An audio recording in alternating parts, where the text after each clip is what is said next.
Well, let's speak to Abeer Etefa from the United Nations World Food Programme. Welcome to the programme. What are you hearing? What are your people telling you? What's the current situation, as you understand it, in Gaza? Well, the situation is very dire in Gaza. The humanitarian situation, I think, is deteriorating by the moment. We definitely plead for an immediate end to the hostilities that have inflicted immense human suffering in Gaza, in the West Bank, and in Israel.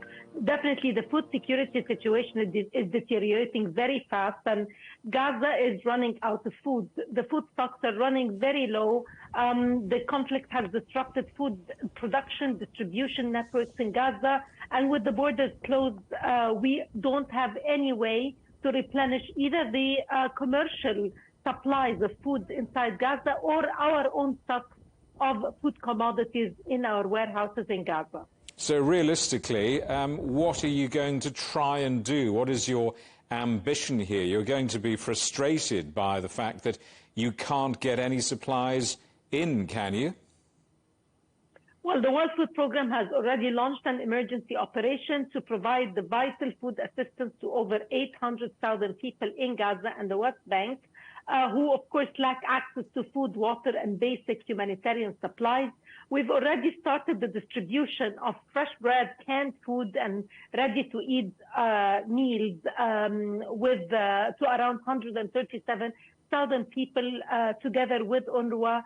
These people are already in refuge in the schools that UNRWA has opened up as shelters.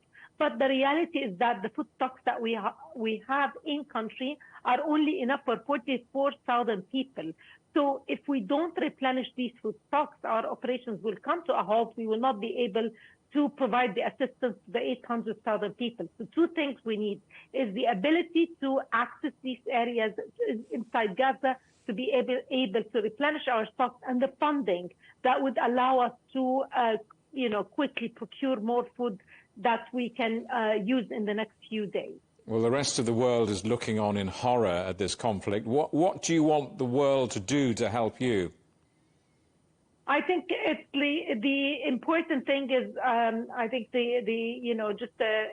all we need to advocate for, the ability of all humanitarian aid workers to move freely and safely, to give the civilian populations in every spot, the